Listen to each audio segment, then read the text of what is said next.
प्रदीप पांडे चिंटू जी की फिल्म विवाह 2 के आप लोग के ऑफिशियल ट्रेलर कब देखे के मिली। नमस्कार दोस्तों, आप लोग देखा नहीं यादव में जी हिट भोजपुरी न्यूज़, तो बहुत बहुत स्वागत बा।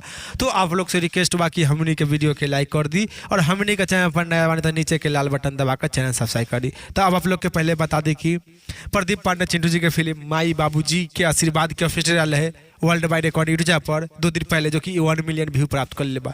तो आप लोग अभी तक माई बाबूजी के आशीर्वाद के ऑफिशियल न देख ले बानी तो आप लोग प्लीज़ जाइए world wide record YouTube channel पर और माई बाबूजी के आशीर्वाद के ऑफिशियल देखिए और देखकर नीचे कमेंट बॉक्स बताइए कि आप लोग के देखे में कैसा लगा। और जिन दर्शक लोग अभी तक देख ले बानी माई बाबूजी के आशीर्वाद के ऑफिशियल, उधर से लोग बताइए कि आप लोग के देखे में कैसा लगल ऑफिशियल। तो अब आप लोग के बता दी कि विवाह 2 के फिल्म के ऑफिशियल अभी ओकर कोई भी सूचना आयल बा ना कि विवाह 2 फिल्म के ऑफिशियल इस दिन देखे के मिली।